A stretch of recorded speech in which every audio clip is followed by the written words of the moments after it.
I was trying to add to the creepy atmosphere with these red and green candles, but it just looks like I'm decorating for Christmas. Just add something spooky here in editing.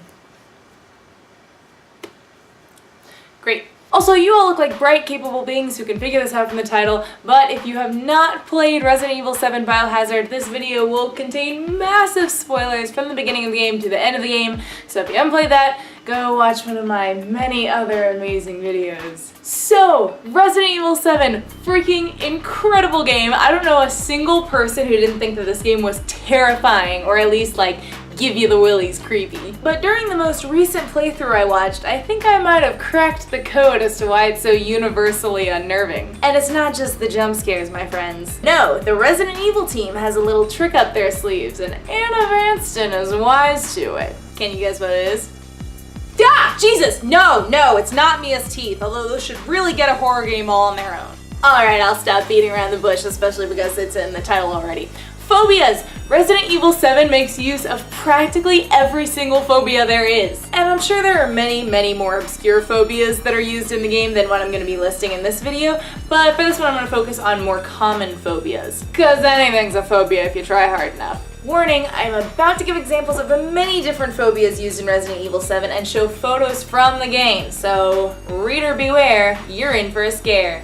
Don't sue me, R.L. Stein. So within the first hour of the game, you'll come across things relating to endless phobias. Hope you don't have nyctophobia, the fear of the darkness, or monophobia, the fear of being alone, because as soon as you walk into the black abyss that is the house, you'll be experiencing both for pretty much the entirety of the game. Once you're in the house, the first phobia you'll stumble upon is probably going to be the classic germophobia, the fear of germs, because that kitchen is vile. Get out of the kitchen and you'll eventually pull the fireplace lever, which leads you to a hidden passageway that leads to a place where, you guessed it, more phobias await! If you have stepnophobia, fear of ladders, you're gonna love going down that first ladder, especially when it breaks. Bonus points there if you have basophobia, the fear of falling, but you'll have plenty of opportunities to get that phobia tapped into at other points of the game as well, like when Big Daddy pushes you down into the fighting arena. After you climb down the ladder, get ready to face a slew of phobias all in one as you have to wade through the deep underground water. Maybe you have the general aquaphobia, the fear of water, or the more specific bathophobia, the fear of depths or anything having to do with depth, such as lakes, tunnels, or caves. You having to crawl through another tight underground cavern-like space later in the game. But then you find Mia and her creepy teeth. But uh-oh, the first room you enter with her is very reminiscent of an operating room, and if you have nosocomophobia, the fear of hospitals, this isn't gonna be a fun time for you.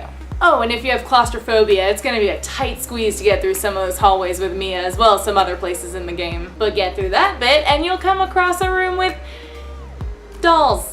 And the game actually preys on pediophobia, fear of dolls, and its umbrellaphobia, automatonophobia, fear of humanoid type things like mannequins or animatronics, quite a bit.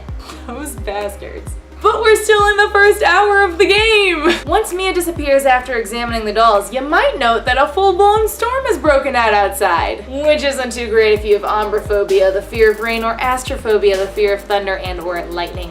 But get ready, cause here comes Mia with a healthy dose of knife in your face, possibly triggering your ichnophobia, fear of sharp things. Plenty of sharp objects to be used against you later in the game too if that doesn't do it for you. And of course a healthy dose of hemophobia, fear of blood, comes with that territory too. Oh, and if gerontophobia, the fear of old people or growing old, is your thing, you might not be thrilled to regain consciousness after being knocked out and look over to find Granny staring at ya. So that's about the first hour of the game, and that's not even including the bugs. Cause if you have entomophobia, the fear of bugs and insects, this game is gonna suck for you. How bad are we talking? Let's get specific. There's scolisophobia, the fear of worms, spexophobia, the fear of wasps, catsaridophobia, the fear of cockroaches, apophobia, the fear of bees, arachnophobia, the fear of spiders, mothphobia, the fear of moths, and chilopodophobia, the fear of centipedes. And speaking of animal phobias, there are plenty that aren't bugs too. Ichthyophobia, the fear of fish, ornithophobia, the fear of birds, ophidiophobia, the fear of snakes, and cynophobia, the fear of dogs. And yes, I know it's only really on the door thing, but it's in there, damn it, and it's on purpose, so it counts. But wait, there's more! Necrophobia, the fear of dead things and things associated with death, is gonna be just peachy for you when you stumble across the morgue. And when you get to the bug-infested part of the house,